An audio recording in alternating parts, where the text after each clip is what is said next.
राघव। सीमा ने राघव को एक ग्रेटफुल भाव के साथ देखा।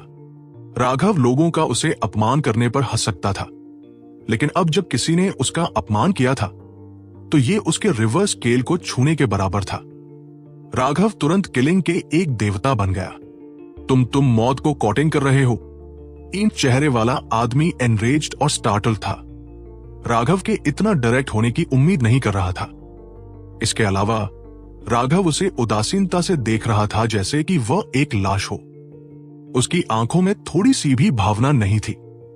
राघव के एक्सप्रेशन को देखकर इन चेहरे वाले आदमी ने वास्तव में अपने दिल में एक तरह का डर महसूस किया।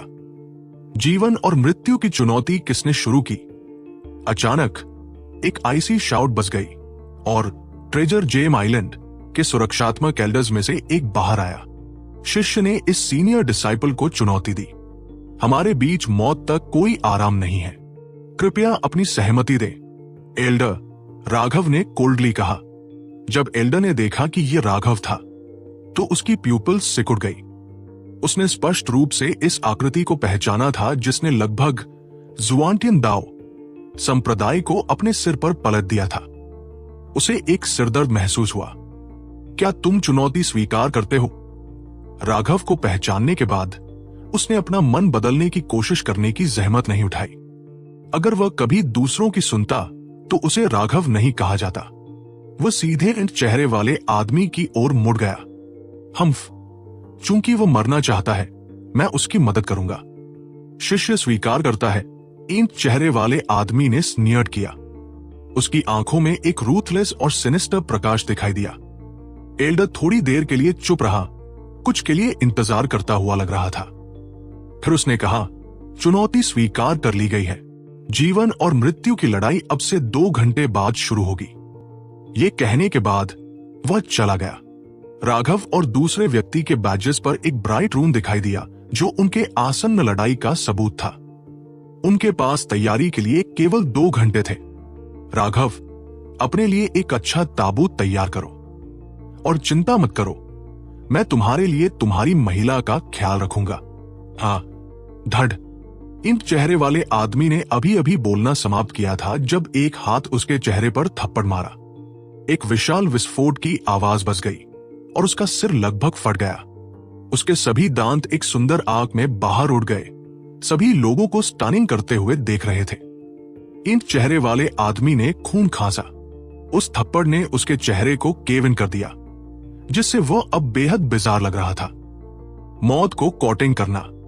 इन चेहरे वाले आदमी ने दहाड़ा और उसकी आध्यात्मिक ऊर्जा इरप्टेड हुई। लेट फाउंडेशन फोर्जिंग रियल्म का दबाव दिखाई दिया, जिससे स्पेस भारी हो गया। ट्रेजर जेम आइलैंड में कौन इतना अनब्रिडल्ड होने की हिम्मत करता है?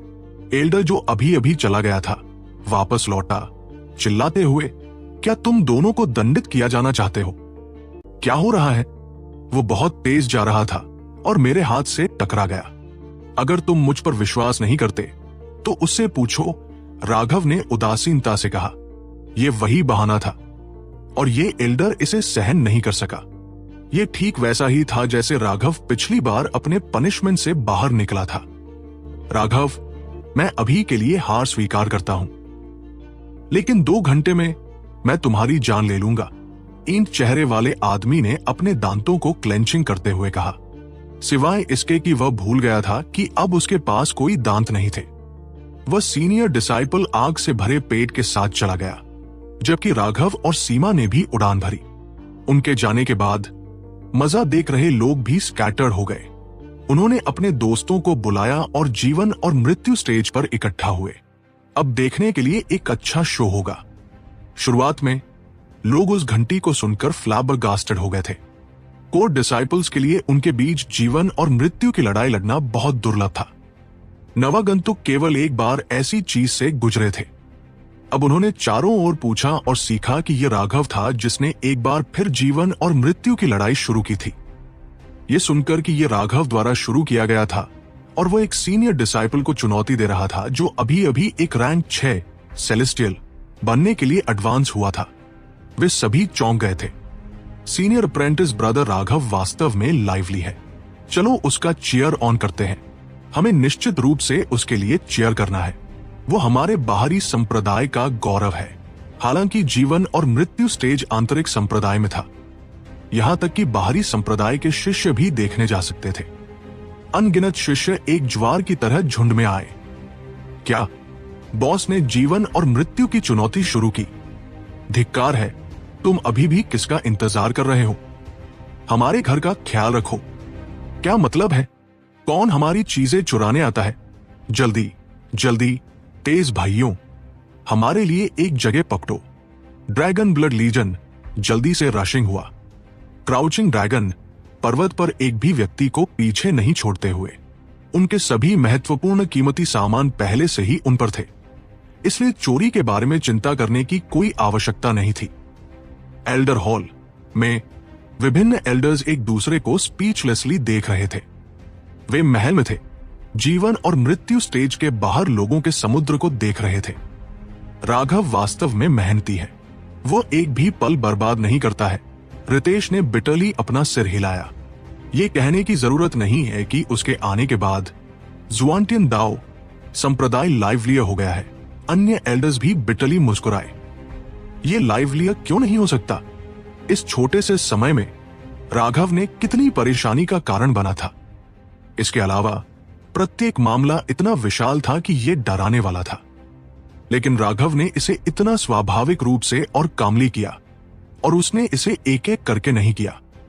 नहीं, उसने जो परेशानी पैदा की वह एक अनएंडिंग फ्लड में आई। इनफर्नल डेविल एबिस के अंदर का मामला केवल राघव और एल्डर मास्टर को ज्ञात एक रहस्य था। दूसरों ने सोचा कि संप्रदाय ने राक्षस जानवरों को मारने के लिए गढ़ को सक्रिय कर दिया था, और इसलिए जुआनटियन दाओ संप्रदाय को ठीक होने के लिए काम के समय में प्रवेश करना होगा। लेकिन शांति केवल कुछ दिनों तक चली थी जब राघव ने इसे तोड़ दिया था। कोई भी इसे कैसे भी रखे, राघव एल्डर हॉल के पक्ष में था, और इसलिए उन्हें उसका ख्याल रखना पड़ा। यही वह था जिसने इन एल्डर्स को सबसे बड़ा सिरदर्द दिया। राघव ने रैंक 6 सेलेस्टियल अभय को चुनौती दी। क्या वह हारने की कोशिश कर रहा है? सच में लॉ एनफोर्समेंट हॉल की छाया इसके पीछे है। यह कहने के बजाय कि राघव परेशानी पैदा कर रहा है, यह कहना अधिक सटीक है कि वे जानबूझकर उसके लिए परेशानी ढूंढ रहे हैं। हाँ, हालांकि वह मजबूत है। जब उसके रिवर्स स्केल को छुआ जाता है तो उसका दिमाग खिड़की से बाहर चला जाता है। जाल कितना भी स्पष्ट क्यों न हो, वो बस कूद जाता है।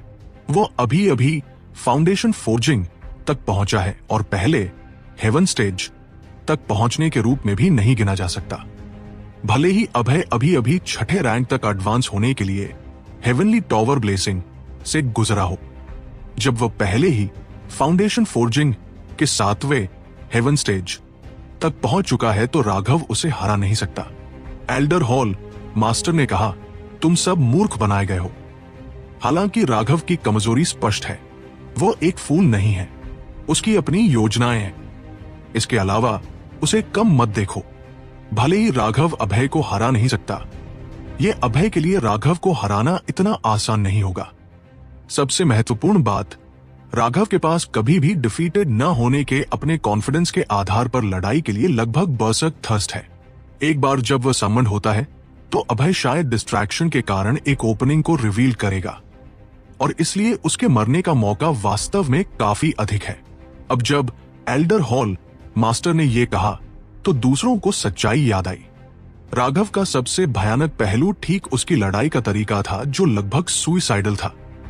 जब राघव लड़ने के लिए अपना जीवन दांव पर लगाता था तो वो फ्राइटनिंगली काम था। अगर कोई व्यक्ति उससे इंटिमिडेटेड होता था तो उनके लिए अपना जीवन वहीं और तब खोना बहुत आसान था। जब एल्डर हॉल इस पर चर्चा करने में व्यस्त था, लॉ एनफोर्समेंट हॉल के भीतर demoted vice hall master Ravi मुस्कुरा रहा था। क्या तुमने अभय को संदेश दिया है? रवि ने पूछा। उसे राघव को 3 चालों के भीतर मारने के लिए तुरंत अपनी पूरी शक्ति का उपयोग करने के लिए पहले ही बताया जा चुका है। उसे एक चाल में मारना सबसे अच्छा होगा। उसके बगल में एक एल्डर्स ने हंसा। यह व्यक्ति भी एक वाइस हॉल मास्टर था। वह हमेशा रवि का ट्रस्टेड एड रहा था। अच्छा, राघव को मरना चाहिए। या मेरे लिए मेरे दिल में हेट्रेड को डिस्पेल करने का कोई तरीका नहीं होगा? रवि ने सिनिस्टरली कहा। एल्डर ने कुछ नहीं कहा। रवि की पीठ को देखते हुए उसके मुंह में एक फेंट स्माइल कर्ल हो गया, लेकिन यह जल्दी से गायब हो गया। सभी बड़े विभागों ने जीवन और मृत्यु स्टेज पर अपना ध्यान लगाया। वे समझ नहीं पाए कि इस अनफेयर लड़ाई को किसने मंजूरी दी थी। क्या ये टॉवर डिपार्टमेंट हेड था या एल्डर मास्टर? जब पूरा जुआंटियन दाओ संप्रदाय रैटल था, राघव धीरे धीरे सीमा के साथ घूम रहा था। हालांकि वे भी जीवन और मृत्यु स्टेज की ओर जा रहे थे। उनके कदम बहुत धीमे और आसान थे, जैसे कि वे बस टहल रहे थे। तुम कितना अश्योर्ड महसूस करते हो? एक लंबे समय के बाद सीमा ने आखिरकार अपनी चिंता व्यक्त की। मुझे कोई अश्योरेंस नहीं है, राघव ने सिर हिलाया। तुम? सीमा का एक्सप्रेशन बदल गया। क्योंकि मुझे ऐसी चीज की कोई जरूरत नहीं है, राघव ने जारी रखा। जब तुम बात करते हो तो इतनी बड़ी सांस लेना बंद करो, सीमा ने रिब्यूट किया। हम्फ, उसने मेरी महिला को शाप देने की हिम्मत की। इस बार मैं उस मूर्खों के पैक को एक वास्तविक सबक दूंगा। मैं इसे ऐसा बनाऊंगा कि वे आखिरकार दर्द महसूस करें, या वे मुझे प्रोवोक करने की कोशिश करते रहेंगे। एक हाउस फ्लाई खतरनाक नहीं है, लेकिन यह बहुत इरिटेटिंग है, राघव ने कहा। राघव, धन्यवाद। सीमा ने राघव की बाह पकड़ी और अपना सिर उसके कंधे से लगाया। उसके चेहरे पर एक ब्लेस्ड स्माइल थी। संरक्षित होने का एहसास एक अच्छा था, खासकर जब यह उस आदमी से था जिसे तुम पसंद करते हो। सीमा, अभी कोई भी आसपास नहीं है। हम एक दूसरे के मुंह में तापमान का परीक्षण क्यों नहीं करते? राघव ने चारों ओर देखा और यह देखकर कि कोई भी आसपास नहीं था, उसने उसके एटीट्यूड की जांच की। नहीं, निश्चित रूप से नहीं। सीमा बैशफुली मुड़ गई, लेकिन उसने इसके साथ पीछा किया। एक बार जब तुम जीत जाते हो और हम घर जाते हैं, हम तब इसके बारे में और बात कर सकते हैं। अंत की ओर उसकी आवाज एक मच्छर जितनी शांत थी और यहां तक कि उसकी गर्दन भी लाल थी।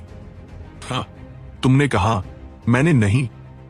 मैं इसके लिए उत्सुक हूं, राघव ने महान एंटिसिपेशन के साथ कहा।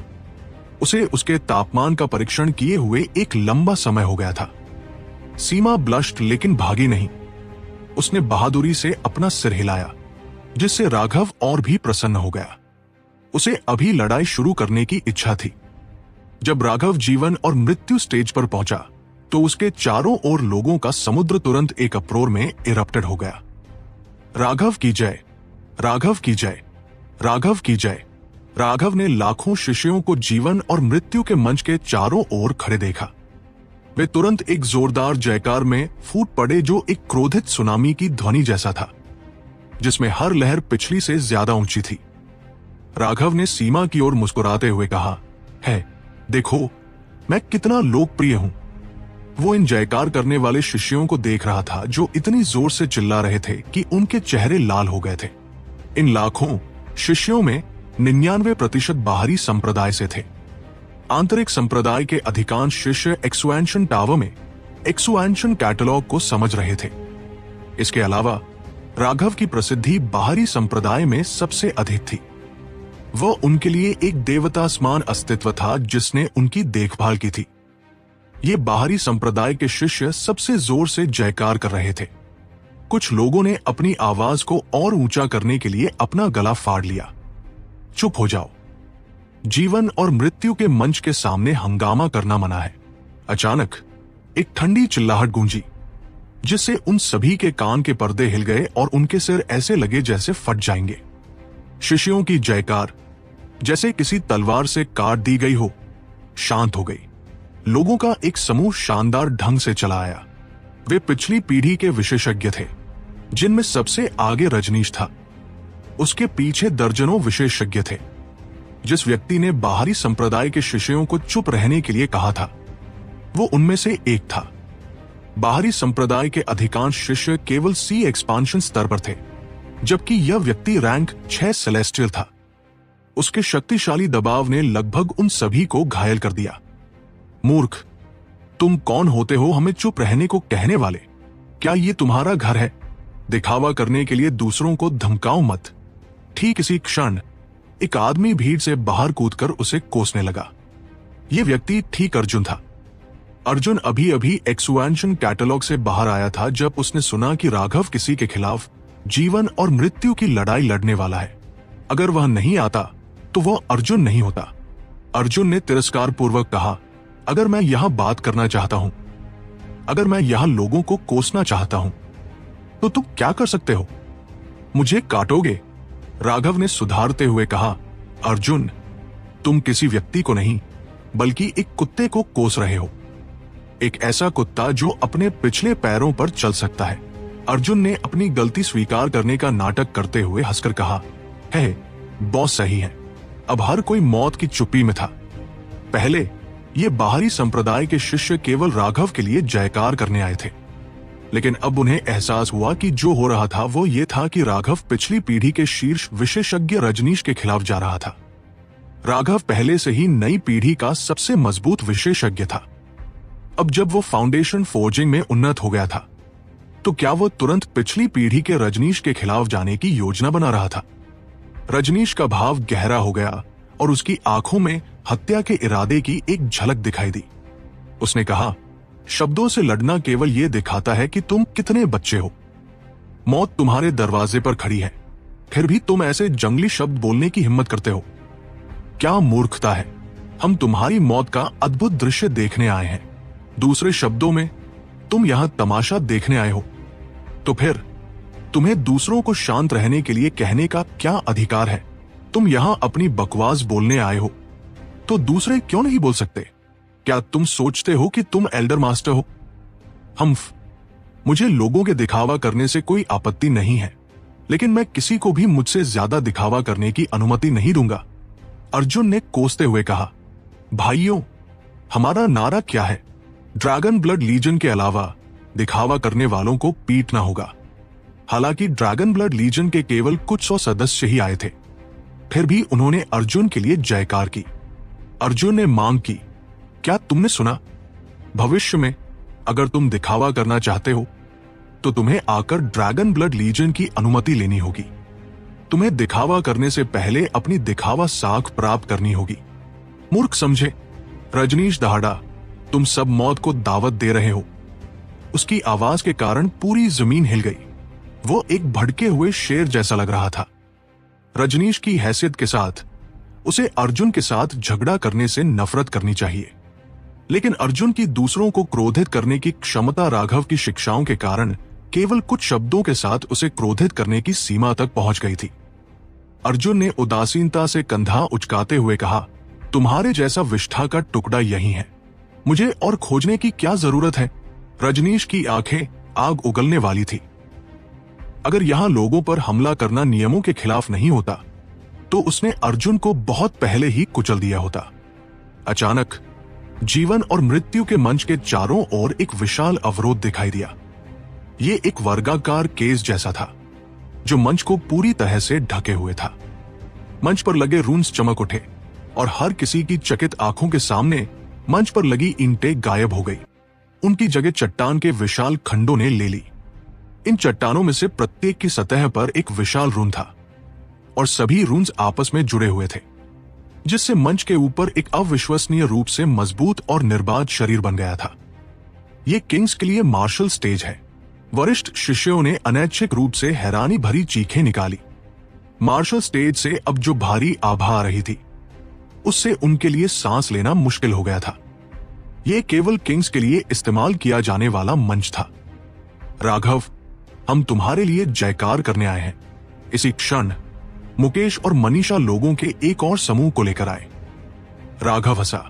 क्या इस इनसिग्निफिकेंट मामले ने आप दोनों, सीनियर अप्रेंटिस ब्रदर मुकेश और सीनियर बहन मनीषा, को परेशान किया है? आपका व्यक्तिगत रूप से यहां आना मुझे शर्मिंदा करता है। मनीषा ने चेतावनी दी, ये एक इनसिग्निफिकेंट मामला है। मुझे नहीं पता कि तुम्हें क्या कहूं। अभय शक्तिशाली है, इसलिए लापरवाह मत होना। मनीषा की तुलना में मुकेश को राघव पर बहुत अधिक भरोसा था। उसने राघव के कंधे पर थपथपाया और कहा, मुझे राघव पर भरोसा है। निश्चित रूप से कोई समस्या नहीं होगी। अगर तुम्हें मौका मिले तो उन्हें एक भयंकर झटका दो। वे पिछले कुछ वर्षों से परेशान करने वाले ढंग से घमंडी रहे हैं। मैं रजनीश को नहीं हरा सकता और दूसरे मुझसे लड़ने की हिम्मत नहीं करते, इसलिए मुझे कभी मौका नहीं मिला। मेहनत करो राघव। कोई बात नहीं। राघव हल्का सा मुस्कुराया। मुकेश ने भौहें सिकोड़ी। लगभग समय हो गया है। अभय कहाँ है? तर्क के अनुसार उसे पहले आना चाहिए था। हालांकि अभय कहीं भी हो, जैसे ही मार्शल स्टेज सक्रिय हो जाएगा, अगर वह एक्सपेंशन दाओ सेक्ट की सीमा के भीतर होगा तो उसे स्वचालित रूप से वहां पहुंचा दिया जाएगा। मनीषा ने यह देखकर कि मार्शल स्टेज का अवरोध तेज और तेज होता जा रहा है, कहा, मार्शल स्टेज सक्रिय होने वाला है।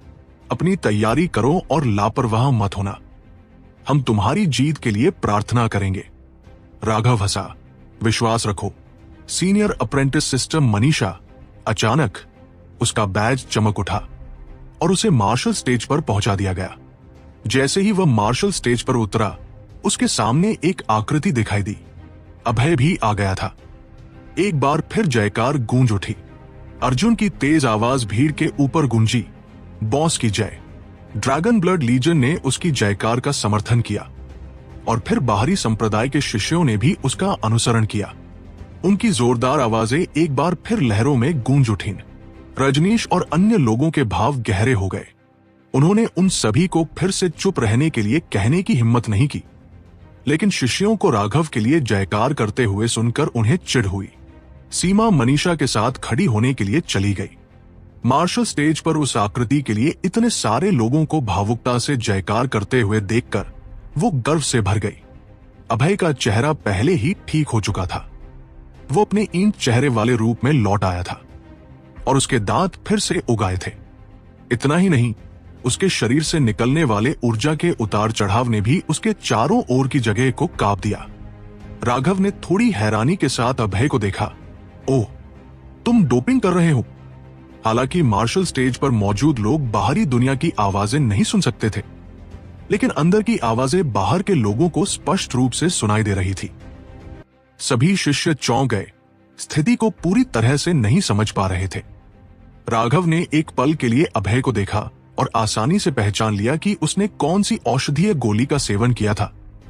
ये ब्लैक टाइगर यांग एक्सप्लोजन पिल होनी चाहिए। तो तुम्हें इतना कमजोर महसूस हुआ कि तुमने पहले से ही दवा लेने का फैसला किया। वो एक ऐसी गोली थी जो अभय को कम समय के लिए विस्फोटक शक्ति जारी करने की अनुमति देगी। क्या वो इतना बेशर्म कैसे हो सकता है? लोग इस घिनौनी हरकत पर आक्रोश में दहाड़ने लगे। रजनीश के बगल में मौजूद शिष्यों में से एक दहाड़ा, चुप रहो, तुम क्या जानते हो? राघव सिर्फ दूसरों को बदनाम करने की कोशिश कर रहा है। ड्रैगन ब्लड लीजन क्रोधित हो गया और पलटकर कोसने लगा। तुम्हारी ऐसी की तैसी, हमारे बॉस दूसरों को बदनाम करने से घृणा करते हैं। क्या तुम सोचते हो कि हम तुम्हारे जितने घिनौने हैं? वे ऐसे लग रहे थे जैसे अगर उस व्यक्ति ने जवाब दिया तो वे मारना शुरू कर सकते हैं। बिल्कुल, सीनियर अप्रेंटिस ब्रदर राघव एक खुले और ईमानदार व्यक्ति है, जबकि तुम जैसे तुच्छ लोग ऐसी हरकत करने में सक्षम हो। वे सोचते हैं कि क्योंकि वे इतने घिनौने हैं इसलिए दूसरे भी वैसे ही हैं। कितना हास्यास्पद है। किसी भी मामले में हम सीनियर अप्रेंटिस ब्रदर राघव पर विश्वास करेंगे। वह जो कहते हैं वह सच है। उस साथी ने निश्चित रूप से डोपिंग की है। उन्हें शांत करने की उस व्यक्ति की कोशिश ने और अधिक क्रोध को भड़का दिया। हर किसी के भाले उसकी ओर इशारा कर रहे थे। उस व्यक्ति का केवल एक मुंह था और वो लाखों लोगों की दहाड़ का सामना कर रहा था। उसकी माथे पर नसें उभरी हुई थी, लेकिन उसने कुछ नहीं कहा।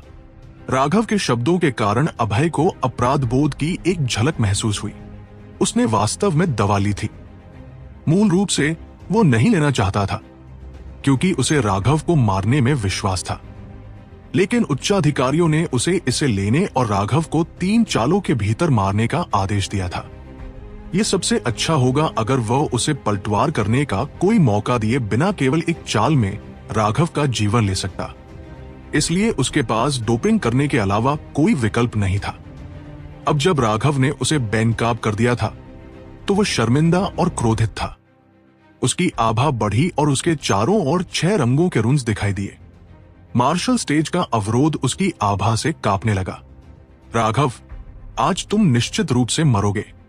भले ही मैं तुम्हें मार दूं, मुझे कोई गौरव नहीं मिल पाएगा, लेकिन मुझे ये फिर से कहने दो, एक बार जब तुम मर जाओगे तो मैं तुम्हारी महिला की देखभाल करने में तुम्हारी मदद करूंगा। अभय ने पापपूर्ण ढंग से मुस्कुराया और आगे बढ़ा। उसके 6 रंगों के रून्स ने एक जोड़ी विशाल पंखों का निर्माण किया और वह एक उल्का जैसा था। उसी समय उसने एक मुक्का मारा। उसकी मुट्ठी के ऊपर रून्स घूम रहे थे और लोग ये देखकर भयभीत थे कि जहां भी वो मुट्ठी गई, जगह में दरारें दिखाई देने लगी। ये एक अत्यंत भयानक हमला था।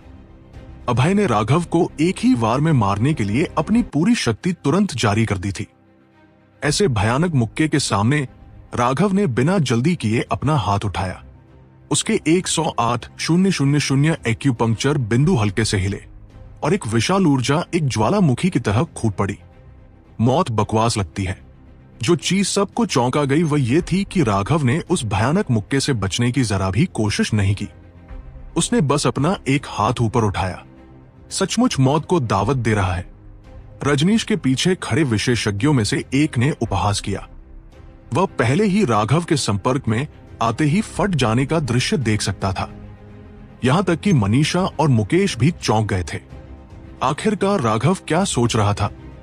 यह हमला इतना शक्तिशाली था कि मुकेश को भी इसका सामना करने के लिए अपनी पूरी शक्ति का उपयोग करना पड़ता। धमाका, एक जोरदार धमाका हुआ। लोग स्पष्ट रूप से देख सकते थे कि उनकी मुट्ठी और हथेली के जुड़ने की जगह से भारी मात्रा में स्थानिक उतार चढ़ाव उत्पन्न हो रहे थे। उन उतार चढ़ावों के कारण अनगिनत स्थानिक दरारें पड़ गई। जब उतार चढ़ाव कम हुए तो राघव को अपनी मूल स्थिति में खड़ा देखकर हर कोई दंग रह गया। वो बिल्कुल भी नहीं हिला था। उसका एक हाथ उसकी पीठ के पीछे था और वह एक अड़िग पहाड़ की तरह था। अभय का भयानक हमला बस राघव के बालों को थोड़ा पीछे की ओर उड़ा सका। इस दृश्य को देखकर हर कोई ठंडी सांस लेने लगा।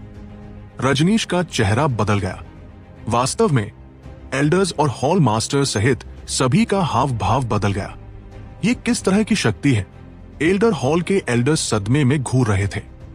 वे यह बताने में असमर्थ थे कि राघव की शक्ति कहां से आ रही थी। हर कोई देख सकता था कि राघव ने किसी भी जादुई कला या युद्ध कौशल को सक्रिय नहीं किया था। उसने इस भयानक हमले को आसानी से झेलने के लिए पूरी तरह से अपने भौतिक शरीर की शक्ति पर भरोसा किया था। अभय भी सदमे में था। यह जानना जरूरी था कि यह हमला उस औषधीय गोली से संचालित था जिसका उसने पहले सेवन किया था। यह उसकी सामान्य शक्ति से दोगुना मजबूत था और इतना शक्तिशाली था कि वह आसानी से उसके समान क्षेत्र के किसी भी अन्य विशेषज्ञ को मारने के लिए पर्याप्त होता। हालांकि यह हमला राघव के खिलाफ अप्रभावी रहा। इसके अलावा राघव का हाथ कसकर उसकी मुट्ठी को जकड़े हुए था। उसने कुछ बार कोशिश की लेकिन वास्तव में उसे खींचने में असमर्थ रहा। अब हर कोई घोर चुप्पी में था। यहां तक कि अर्जुन और ड्रैगन ब्लड लीजन भी भौंचक के रह गए थे। हालांकि उन्हें राघव पर व्यावहारिक रूप से अंधा विश्वास और पूजा थी और वह उनके दिमाग में अपराजय था। फिर भी उन्होंने राघव से इतनी आसानी से इतना शक्तिशाली हमला झेलने की उम्मीद नहीं की थी। बस इतनी ही है तुम्हारी सारी शक्ति। क्या तुम मुझे हंसाना चाहते हो? राघव ने सिर हिलाया। दुष्ट, इतने खुश मत हो। Blood line spirit activation. Abhay गर्जा और उसका ब्लड क्यूआई फूट पड़ा। उसके पीछे एक रक्तरंजित आकृति प्रकट हुई। जब वह प्रकट हुई तो मार्शल स्टेज थर्रा गया। क्या उसने पहले ही अपनी स्पिरिट ब्लड को सक्रिय कर दिया? क्या उसे सचमुच इस हद तक मजबूर किया गया है? फाउंडेशन फोर्जिंग के सभी विशेषज्ञ दंग रह गए। उन सभी को पता था कि अपनी स्पिरिट ब्लड को सक्रिय करने से किसी की शक्ति बढ़ सकती है, लेकिन इसकी एक कीमत थी। अपनी स्पिरिट ब्लड को पूरी तरह से सक्रिय करने से उनकी शक्ति बहुत बढ़ सकती है, लेकिन लड़ाई के बाद वे कमजोरी की स्थिति में चले जाएंगे। जब तक उन्हें मजबूर न किया जाए, कोई भी ऐसा करने को तैयार नहीं होता। इसके अलावा अभय ने केवल अपनी स्पिरिट ब्लड को सक्रिय नहीं किया था, वो अपनी पूरी शक्ति का उपयोग कर रहा था। इसका मतलब था कि उसे निराशा के बिंदु तक मजबूर कर दिया गया था। इस खोज से सभी चौंक गए।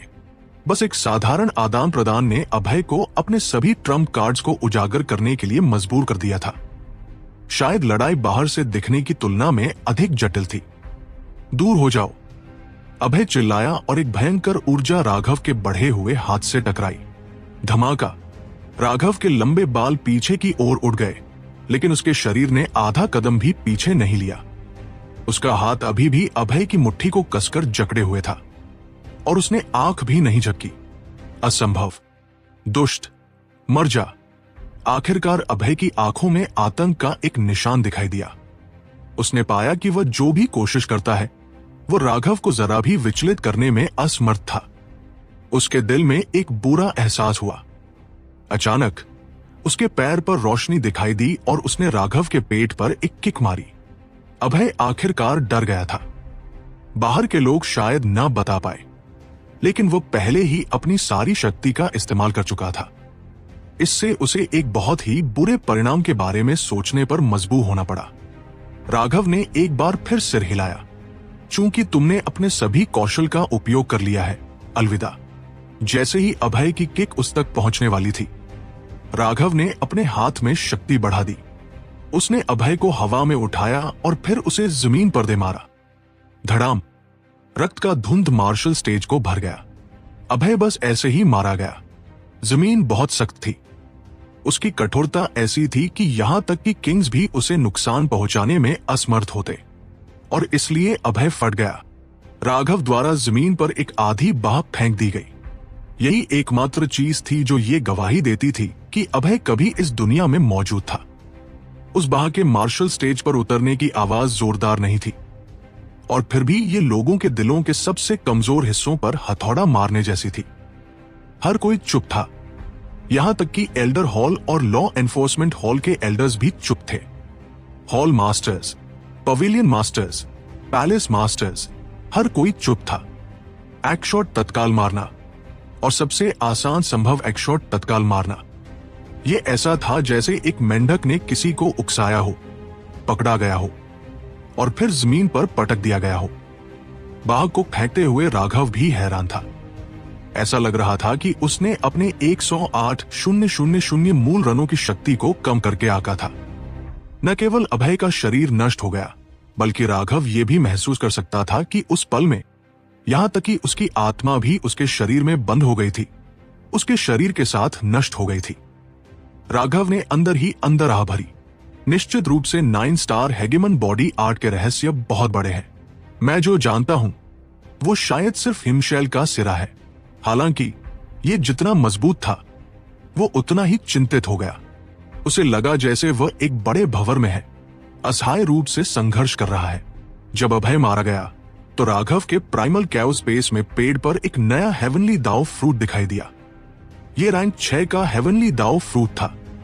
फाउंडेशन फोर्जिंग में उन्नति करने के बाद न केवल प्राइमल कैओस स्पेस एक बार फिर से 3 लाख मील तक फैल गया था, बल्कि हेवनली दाव ट्री भी बढ़ गया था। हेवनली दाव ट्री प्राइमल कैओस स्पेस के केंद्र में था, जो काली मिट्टी का केंद्र था। यह अब 3000 मीटर ऊंचा था और उसकी कई शाखाएं थी। हालांकि राघव इससे कोई जीवन महसूस करने में सक्षम नहीं था, नहीं वह ठीक होने के लिए इससे ऊर्जा निकालने में सक्षम था। राघव अभी भी इसके बारे में बहुत कम जानता था। राघव को मार्शल स्टेज से बाहर ले जाया गया, जिससे वो अपने विचारों से जाग गया। उसने इसके बारे में ज्यादा न सोचने का फैसला किया। उसे चीजों को कदम दर कदम उठाना होगा। बॉस, तुम सचमुच अपराजे हो। अर्जुन दौड़कर आया, उत्साहित होकर चिल्ला रहा था। उसने पाया कि राघव अधिक से अधिक भयानक होता जा रहा था। बधाई हो। मुकेश और मनीषा भी पास आए, लेकिन उनके हाव भाव थोड़े असहज थे। वे अभी भी अपने सदमे से उबर नहीं पाए थे। राघव एक राक्षस था, असीम क्षमता वाला एक अथाह राक्षस। मुकेश और मनीषा ने व्यक्तिगत रूप से उसके विकास को देखा था। यह सिर्फ आधे साल से अधिक हो गया था, लेकिन वह पहले ही इतना भयानक था। इस समय राघव ने बस एक ठंडा चेहरा देखा। उसने जाते हुए रजनीश को पुकारा, मुझे लोगों को मारना पसंद नहीं है, इसलिए मुझे और मारने के लिए मजबूर मत करो। एक अकेली जीत का मतलब यह नहीं है कि तुम हर बार जीतोगे। किस्मत हमेशा तुम्हारे साथ नहीं रहेगी। अगली बार मरने वाला व्यक्ति तुम हो सकते हो, रजनीश ने ठंडे ढंग से जवाब दिया। मूल रूप से योजना बहुत सही थी। उन्हें आखिरकार राघव को खत्म करने का मौका मिला था। हालांकि उन्होंने इतनी बड़ी दुर्घटना होने की उम्मीद नहीं की थी। राघव की युद्ध शक्ति वास्तव में इतनी भयानक थी, यहां तक कि रजनीश ने भी भारी दबाव महसूस किया। उसने राघव से एक बड़ा खतरा महसूस किया जिसने उसे बहुत बेचैन कर दिया। मैं तुम्हें बस चेतावनी दे रहा हूं। आखिरकार जीवन पवित्र है, इसलिए मुझे कम से कम तुम्हें एक चेतावनी देनी होगी। लेकिन अगर तुम्हें सचमुच इस दुनिया को छोड़ने में कोई आपत्ति नहीं है, तो मुझे तुम्हें एक अलग दुनिया में भेजने में कोई आपत्ति नहीं होगी। अगर तुम पुनर्जन्म की नदी को पार करने के लिए एक मुफ्त टिकट चाहते हो, तो मेरा और मेरे लोगों का अपमान करने की पूरी कोशिश करो, राघव ने उदासीनता से कहा। उसके शब्दों ने रजनीश के दिल को हिला दिया। राघव का मतलब बहुत स्पष्ट था। अगर कोई उससे झगड़ा करना चाहता था, जैसे अभय ने सीमा का अपमान किया था, तो वो जीवन और मृत्यु की चुनौती शुरू करने में संकोच नहीं करेगा। ये एक चेतावनी थी, साथ ही एक वादा भी। वो स्पष्ट रूप से सभी को बता रहा था, अगर तुम मरना चाहते हो तो आओ। राघव क्राउचिंग ड्रैगन माउंटेन लौट आया। सीमा उसके साथ थी और फिर लाल चेहरे वाली होकर उसने उसे एक चुंबन दिया।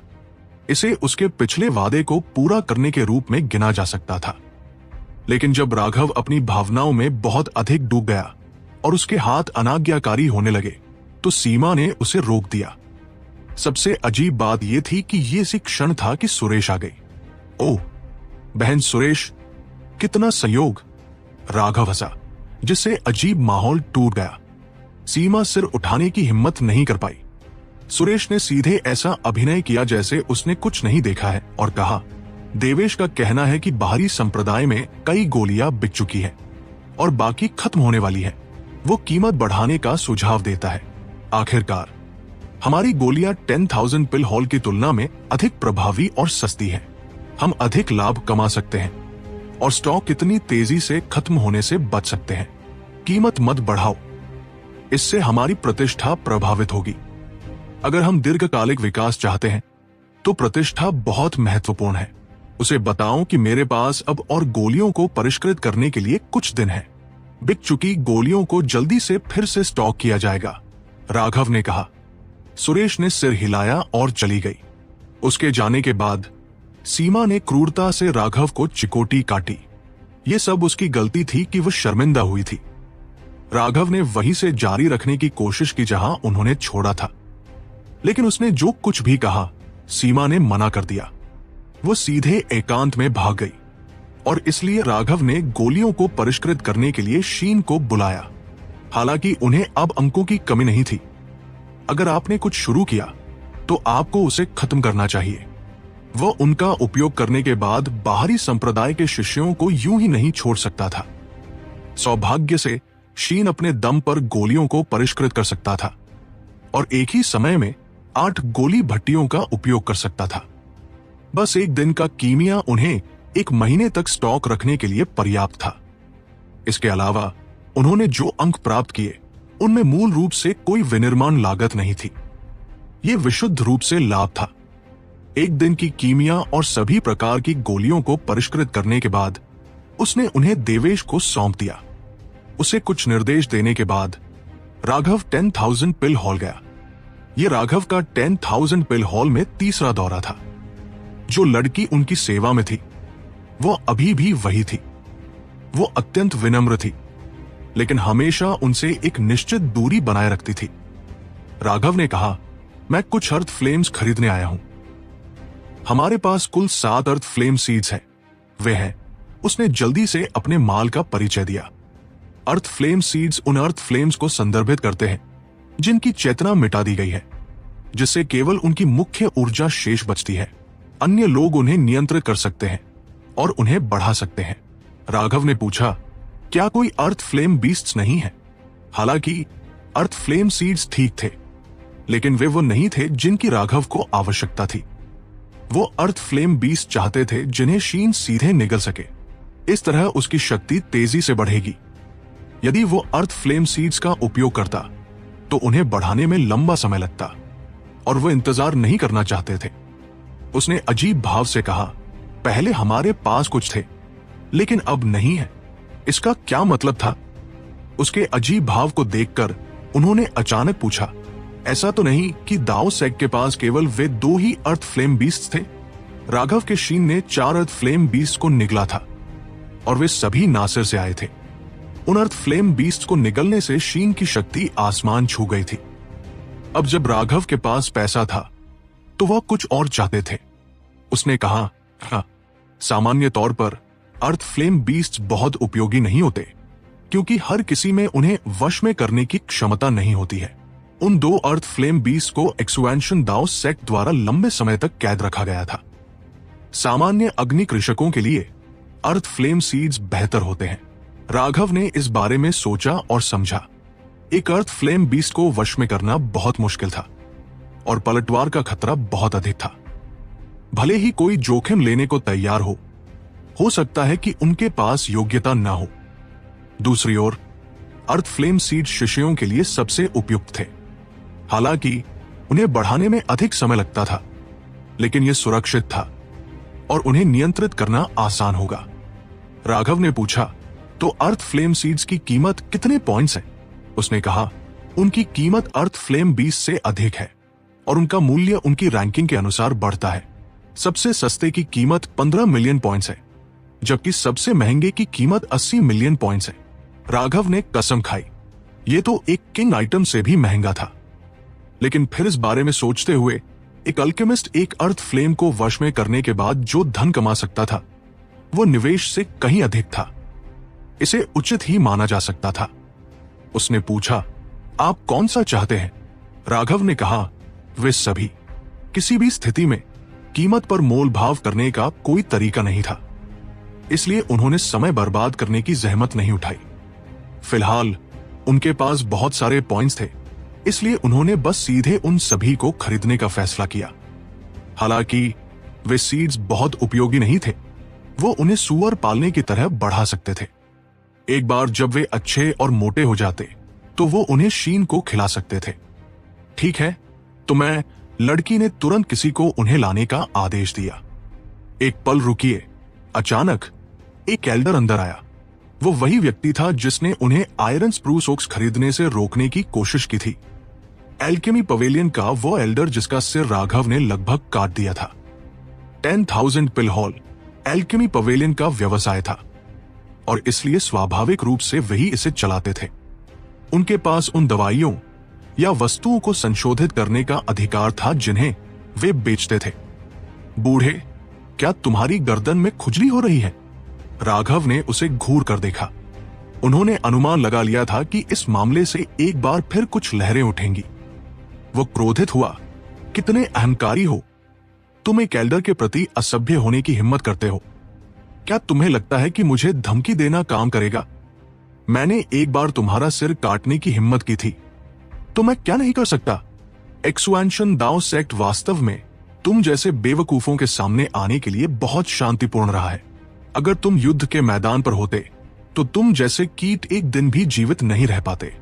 अगर तुम्हें कुछ कहना है तो कहो, लेकिन अगर तुम मुझे कोई बकवास बहाना देते हो जैसे कि किसी और ने उन्हें आरक्षित कर लिया है, तो मुझे तुम्हारे चेहरे पर जोरदार थप्पड़ मारने में कोई आपत्ति नहीं होगी। उस लड़की की हैरान आंखों के सामने राघव ने धीरे से एल्डर के चेहरे को थपथपाया। राघव की आंखों में अंत में एक बर्फीली हत्या की नीयत दिखाई दी, जिसने एल्डर को तुरंत कंपा दिया। ऐसा लगा जैसे अचानक उसके सामने मृत्यु का देवता प्रकट हो गया हो और वो वहीं जम गया।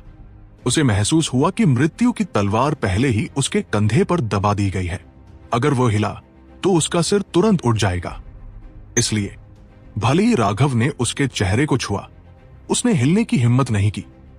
ये एल्डर बचपन से ही रसायन विज्ञान पर निर्भर था और कभी युद्ध के मैदान पर नहीं गया था।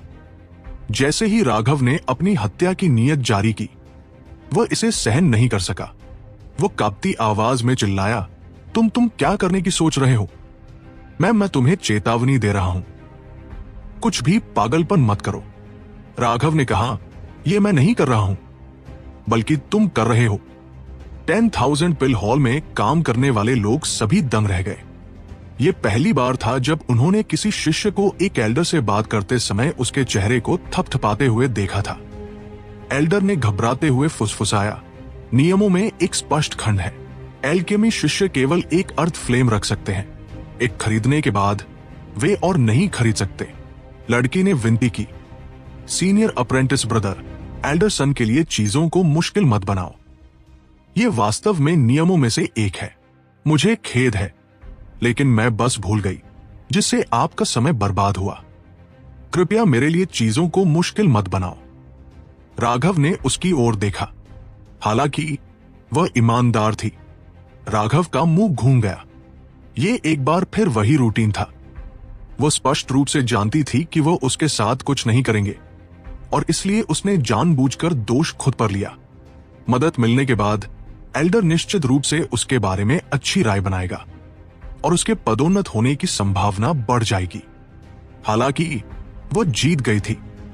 राघव को वास्तव में याद आया कि ऐसा कोई नियम था। एल्केमी शिष्य एक साथ दो प्रकार की अर्थ फ्लेम्स नहीं रख सकते थे। अल्केमिस्ट के लिए एक अर्थ फ्लेम उनके जीवन के समान था। यह नियम संसाधनों को बर्बाद करने से बचने के लिए बनाया गया था। ठीक है, शिष्य की अशिष्टता के लिए क्षमा करें। हालांकि मेरा स्वभाव अच्छा नहीं है। मैं आसानी से भावुक हो जाता हूं, और जब मैं भावुक हो जाता हूं तो मैं आवेगी हो जाता हूं। जब मैं आवेगी हो जाता हूं तो आप जानते हैं कि क्या होता है। यह सामान्य रूप से एक्सुएंशन दाओ सेक्ट में बेवकूफों के एक समूह की मौत के साथ होता है। ऐसा कई बार हो चुका है, और हालांकि काफी बेवकूफ जा चुके हैं, मैं अभी भी खड़ा हूं। इसलिए मैं आपको सलाह देता हूं कि आप लापरवाह होकर बलि का बकरा बनने के बजाय अपने दिमाग का इस्तेमाल करें। राघव ने जाने से पहले एल्डर के कंधे को थपथपाया। एक बार जब राघव चले गए तो एल्डर और शिष्य अभी भी लंबे समय तक कोई आवाज निकालने की हिम्मत नहीं कर पाए। आखिरकार कई बार अपना भाव बदलने के बाद एल्डर ने आह भरी और चला गया।